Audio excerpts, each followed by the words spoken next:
Sorry. কেন? এই যে নিজের কর্মব্যস্ততায় তোমাকে ঠিকভাবে সময় দিতে পারি না। আমি কি বাচ্চা? না। আমি কি ইম্যাচিওর? না।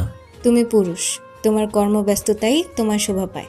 যা করছো এটা তোমার ফ্যামিলির জন্য আর আমাদের ভবিষ্যতের জন্য। এবং আমি আরও বেশি খুশি হই যে একটা পুরুষ তার ব্যস্ততার শেষে সে আমাকে খুঁজে নেয়।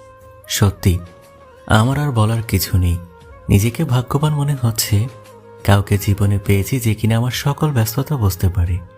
প্রিয় শোনো, বলো।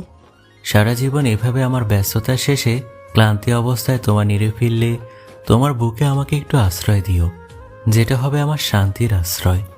দিব, বলতে হবে না। ভালোবাসা কতই না সুন্দর, তাই না? দুটি হৃদয়ের মেন্টালিটি যদি এক হয়, একজন আরেকজনের ব্যস্ততা খুব সহজে বুঝতে পারে। ব্যস্ততার এই শহরে নানান মানুষ নানান কাজে ব্যস্ত থাকে, তার ফাঁকে প্রিয় মানুষটাকে ভালোবাসে। আর সেই প্রিয় মানুষটা যদি তার সকল ব্যস্ততা বুঝে তাকে বুকে আশ্রয় দেয়, এর থেকে সুন্দর আর কি হতে পারে? মেনশন অথবা শেয়ার করুন তাকে, যে এইভাবেই আপনার কর্মব্যস্ততায় আপনার উপরে রাগ না করে আপনাকে বুকে আশ্রয় দেয়, অথবা আপনি যাকে আপনার বুকে আশ্রয় দেন।